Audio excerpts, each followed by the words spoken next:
But that's what this so-called net neutrality effort is really all about. Your kids have heard about it, I can guarantee. It's about eliminating traditional constitutional points of view from the public arena. But that's not the way it's being built. It is about stopping debate, but nobody will tell you that. It's about ending free speech. It is about Marxism. Next, how the government is going after your free speech on the internet.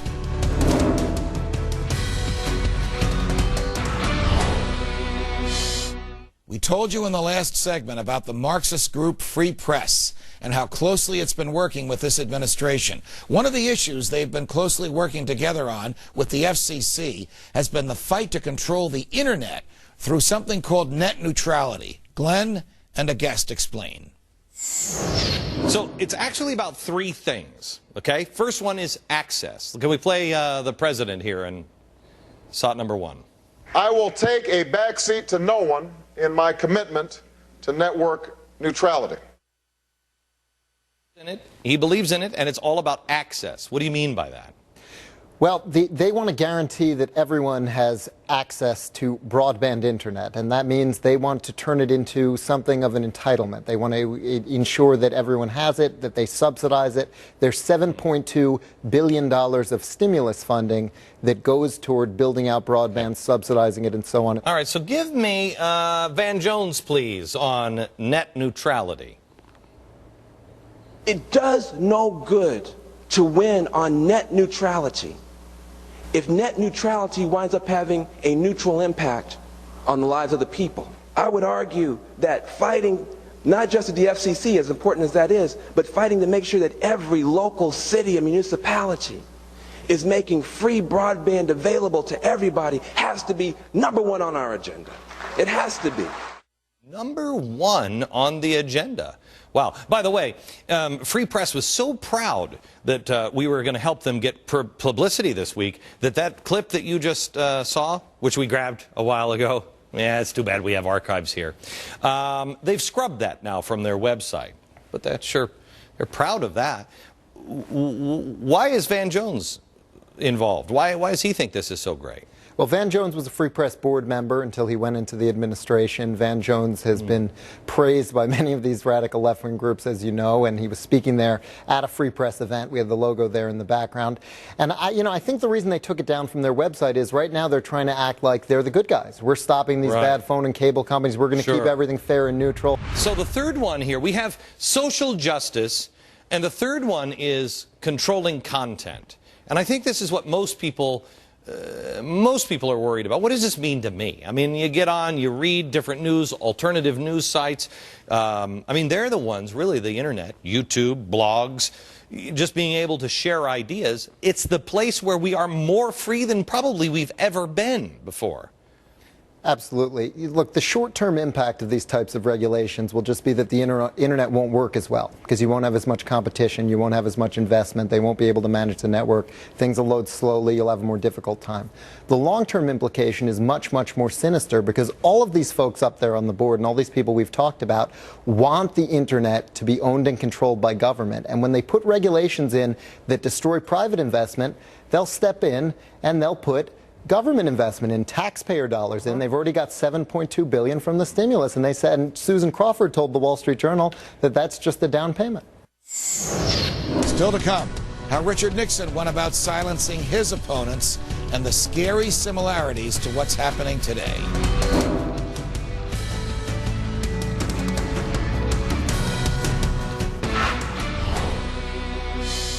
Let's take a look at what we've learned so far this hour. We've learned that it is this administration's agenda and the progressive agenda to silence the opposition and control the message. We saw it happen with the shutout of Fox News. It's really not news. It's pushing a point of view. The president looks at it, we look at it, is it's not a news organization. We've learned that the president sees information as a, quote, distraction and as something that puts, quote, pressure on the democracy. Information becomes a distraction, a diversion, a form of entertainment rather than a tool of empowerment. We learned about attempts to control the message in other White Houses like Woodrow Wilson's administration with its propaganda-spewing Committee on Public Information. By and large, the journalists that were out there complied with the official CPI guidelines in order to stay inside the information loop, because the journalists had a decision to make. Do we do what the Public Information Office is telling us, or do we get cut off? We learned about the man Glenn calls the most dangerous man in America, Cass Sunstein. He proposed that, 1, the government ban conspiracy theories. Ban them. Make them illegal. I mean, that sounds like a conspiracy theory in itself. Number 2, the government might impose some sort of tax on those who engage in conspiracy theories. We learned about the president's FCC diversity czar, who wants white people to step down so someone else can have power, and thinks the fairness doctrine doesn't go far enough. Put some hard structural rules in place that are going to result in fairness. We've learned that the SEC is exempting itself from having to disclose information that Americans have the right to obtain under the Freedom of Information Act. The law exempts the SEC from providing information derived from, quote, surveillance, risk assessments, or other regulatory and oversight activities. Wow, that's kind of broad, huh? We learned about the Marxist leader of the group Free Press that works hand in hand with this White House, with Robert McChesney, who wants to dismantle capitalism brick by brick. McChesney, in his own words, any serious effort to reform the media system would have to necessarily be part of a revolutionary program to overthrow the capitalist system itself. And we've learned about the Free Press and the FCC fight to control the internet through net neutrality. We are now fighting with some very prominent internet service providers. One more important history lesson is next in tonight's Crash Course.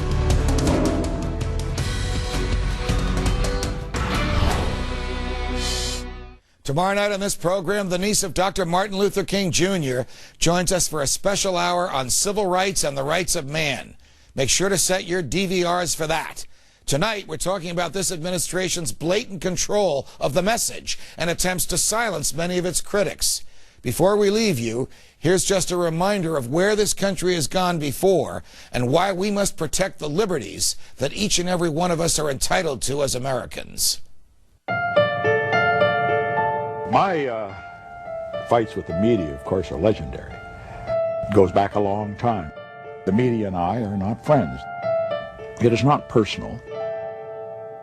In the 1970s, America had a lot of enemies to be concerned about. We were fighting a war in Vietnam, and the Cold War was in full swing with the Soviet Union. But to the 37th President of the United States, there were also very serious enemies to worry about on the home front. Hello? Yes, sir. Or excuse me, Mr. President. Hi, Mr. Haldeman. Do you want him to wait? No, I'm on. There would be no interviews with the New York Times under any circumstances with you in the Pentagon Papers. And no man from the Times will ever be in my office as long as I'm president. That order is on, and it is final. The same is true of Time, the same is true of Newsweek. Is that clear? Yep. Hello. Mr. Ziegler, sir. Hi, Ron. Yes, Mr. President. I want it clearly understood that from now on, ever, no reporter from the Washington Post is ever to be in the White House. Is that clear? Absolutely. Is that clear? Yes, sir. None ever to be in. Now, that is a total order, and if necessary, I'll fire you. It was the worst of times. Don't get the impression that you aroused my anger. I have that impression. You see, one can only be angry with those he respects. It was a time when the President of the United States cast a dark cloud over the nation, stifling free speech and abusing the same powers that the American people had granted him. If the media, liberals, or others dared to question him or his administration, well, they were branded an enemy, and they were punished. The, quote, enemies were revealed on June 27, 1973, at a Watergate hearing on Capitol Hill. Former White House counsel John Dean turned over a series of documents detailing the methodical plot to, quote, use the available federal machinery to screw our enemies. On the list weren't just members of the press. They were politicians, union bosses, businessmen, even celebrities like Paul Newman, Barbra Streisand, Carol Channing, and Joe Namath. Former CBS chief Watergate correspondent Dan Shore was covering the story that day when he unexpectedly found himself part of the story. I was outside the Senate caucus room live on camera on CBS, and I went down the list one by one, and number 17 is Daniel Shore, a real media enemy, it says here. And I really felt as though I was going to collapse. You take a poll like Dan Shore, he's always promoting something, isn't he? He incidentally is on, shouldn't get involved in this, but he's on our tax list too. Good. There were stories that I did and commentaries that I did that did not agree and did not sit well with the president. Fellow newsman Marvin Kalb was also on one of Nixon's hit lists. I found out that I was on the enemy's list, and I was shocked, absolutely shocked, and I must say totally appalled. Paul Newman, the actor, an enemy? Absurd. Marvin Kalb, Dan Shore, absurd. I understood that Richard Nixon had a problem with my reporting about the Vietnam War. It clearly was in his mind that I was some kind of a problem to him. At one point, Nixon gave orders to call J. Edgar Hoover, get the FBI to get something on me. He was examining my income tax. Nothing was ever found to be wrong. Criticism is perfectly acceptable in a free and open society. It doesn't matter whether Nixon is president or Obama is president. In an open, free society, the greatest guarantor of freedom is a free press. It's almost 4 decades and 7 presidents later. Freedom. Good night, America.